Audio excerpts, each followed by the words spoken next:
I always thought my dollar would go further in France until I spent $14,000 just getting there. From the $5,000 plane tickets and the $9,000 Airbnb to the $1 baguette, how far can your dollar really go in France? I took my family from San Francisco to the south of France for 3 weeks and was shocked by what I found. From Aix-en-Provence to Paris, let's see how much it costs to travel abroad while still working a 9 to 5. The cost of any trip begins with travel and lodging. Getting to France costs a total of 4,800 euros for our 4 plane tickets to Paris, plus 300 euros for our train tickets down to the south of France. The taxi into town was another 50 euros. We stayed in a 5-bed, 5-bath Airbnb right in the center of town for a total of 8,490 euros for 17 nights. We found that as our family has grown, so have the expenses that we're willing to pay for more comfort when we travel.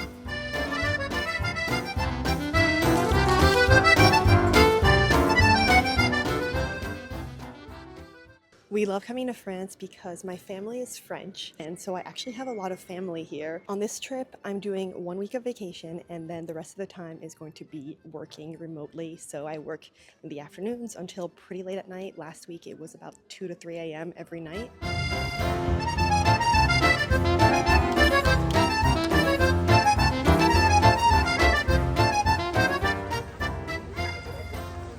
Bonjour monsieur, je prendrais 5 nature s'il vous plaît. Merci, monsieur. Merci.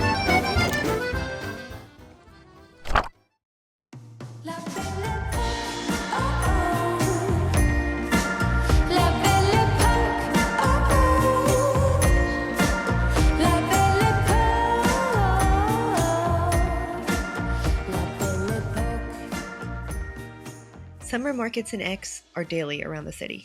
You can find everything from hats, baskets, spices to fresh produce. Today, I picked up 2 cartons of strawberries for 12 euros, blackberries for 6 euros, saucisson for 15 euros, jam for 9.50, tomatoes, green beans, and carrots for 7 euros, and finally, cheese for 8 euros. First, we're heading to one of my favorite children's cafes. It's a super aesthetic cafe, but it has a play space for the kids. So it's a good place to have a cafe in peace while the kids play. I'm not going to film because there's a lot of kids there, but that's going to be our first stop. And dinner at Restaurant Le Maurice. Oh, no, it's not a diss. I only drink fizzy fizz. Since we visit France a few times a year, I do most of my shopping here. Especially right now, the US dollar is relatively strong versus the euro. In 2010, $1,000 would buy you 714 euros of items, but now that same $1,000 buys you 909 euros of those same items. So the dollar has become a little bit stronger over time. Prices in France already include about a 20% tax called the VAT. But if you live outside the EU, you can get most of that refunded. Just bring your passport and ask for a détaxe or tax-free form at checkout. Before you fly out, scan the forms at the airport kiosks for your refund. And if you have a Global Blue account, it's even smoother. The money goes straight back to your card. For a little bit of background, my mom is French. I speak French. I am a French citizen, so are my kids, and my husband will be soon. He passed all of the language exams. His French is getting very, very good. One day, the goal is to retire here, hopefully in the next 15 years. I'm gonna take you along on what it costs to stay in the south of France, whether you're working or on vacation. I think you'll probably find that the cost of living is actually a little bit lower here than in the United States. Paris is still really, really expensive, but in the south of France, your dollar goes so much further than San Francisco, like by far. This room is my office, so I've been working from here from about 2 p.m. all the way to 1 a.m., 2 a.m. There's been a lot of work in the past week, but it's really nice to be able to be out in the mornings while California is still sleeping. The summer came for us and showed us what we lost. I log in for the day and get to work. I'm lucky to have a job that allows flexibility for some remote work weeks. while also being able to be fully present for my family. I can't get into the details of my work, so I'll take this moment to share an awesome website that has templates for day-to-day budgeting, goal tracking, but also trip planning. I'm using the travel planner from CoPlenty. Each tab has a different part of the entire travel process. The trip overview tab shows a high-level summary of open tasks and goals. In the Trip Calculator tab, you can input your budget before your trip while deciding how you want to spend. The Trip Expenses tab is where you track what you've actually spent, so I've been inputting my spending from today. On the right side, you can see the spend breakdown, which updates automatically. So what we see here is that accommodations are already eating away at most of the budget. For a bit more help with the trip planning, you can keep track of all the tasks you have left before you leave, and also your packing list. In the past, I've had all of this information in a disorganized note, so these templates have helped with staying organized and on track. You can download the travel planner and explore the other ones with the link in my description, and I've also included a special code for a discount. To myself about the things you said. It's a little crowded in town tonight. I'm just grabbing some quick dinner before getting to my next meeting, which I guess dinner for me right now would be lunch in the United States. Life is nothing but a vision, a play without a stage, an ocean without waves. The summer came for us. The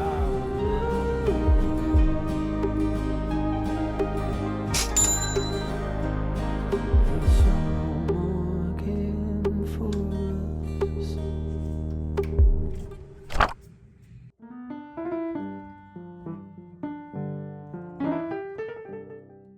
Spending time abroad always reminds me how many different ways there are to build a life, each different but perfect just the same.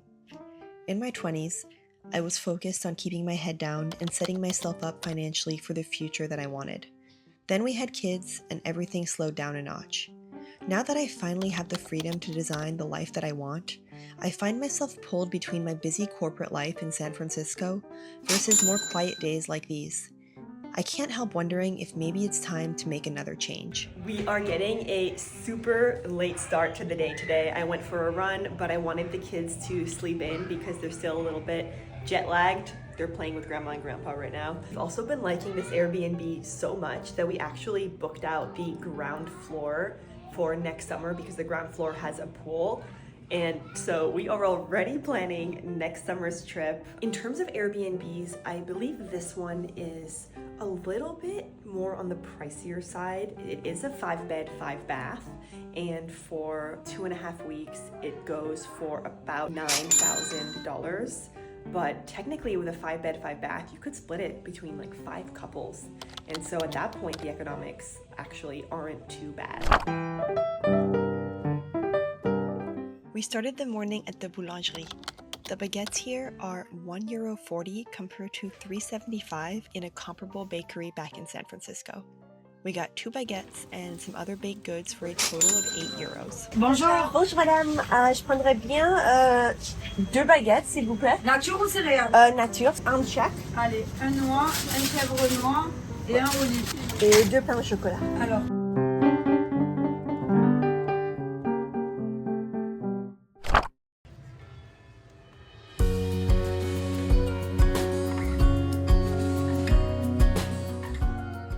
Then we met my parents at the market to pick up some fresh fruit and produce for a total of €9.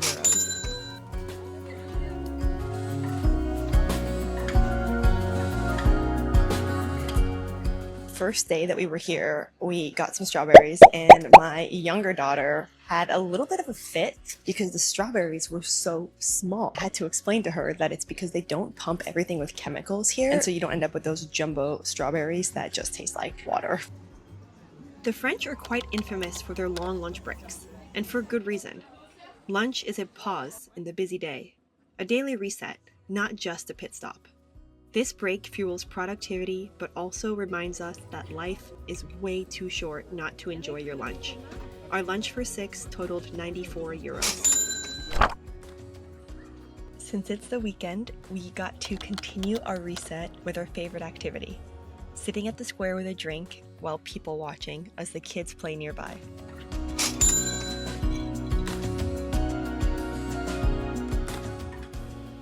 Something else that you'll find when you come to France is that there's less small talk. People are generally a little bit more reserved. Very hard to impress a French person. So when I was growing up, if I brought home a 99 out of 100 on an exam, my mom would ask me, "That's fine, but what happened to that extra point?" When I was growing up, dinner time was just as sacred as lunch. Mealtime started with the moment we began preparing food until every single dish was put away. We didn't have explicit rules such as no eating while watching TV or no electronics, but it was a given because this time was for being fully present with each other. Now that I have kids, I have no idea how my mom managed to keep that rhythm going, because these days, evening at home feel like one big rush. But for these next few weeks, we get to experience that mealtime calmness again.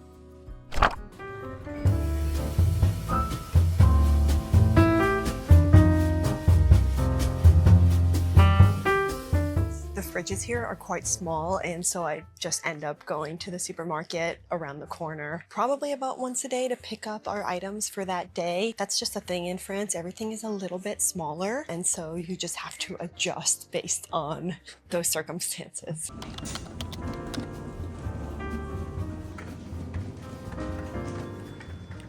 This morning, my mom and I snuck away to do all of our groceries for the week. In France, the grocery store is for items such as milk, juice, and pantry staples. I also have a soft spot for all of these so-called yogurts, which are actually just desserts in disguise. This shopping trip totaled 201 euros.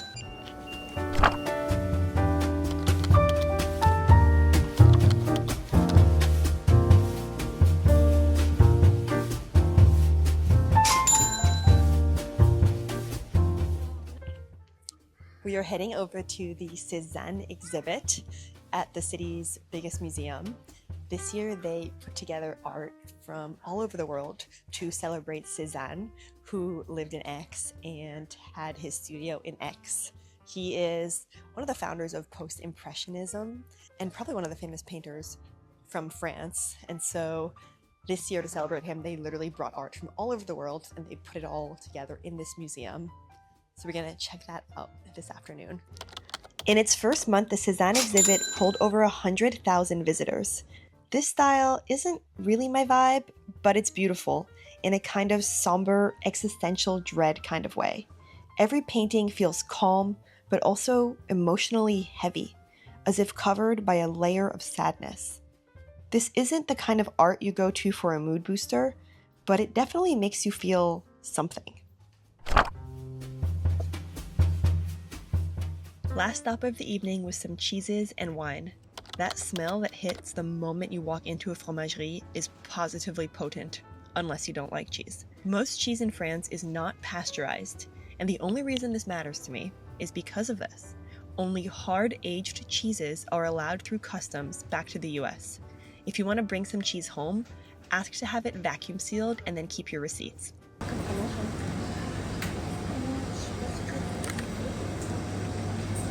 Est-ce que vous avez du Beaufort? Ah, parfait. Escompté? Celui que tu avais acheté. Ah, ok. Peut-être je prendrais, on a du gruyère à la maison, alors je prendrais aussi un morceau de comté, s'il vous plaît.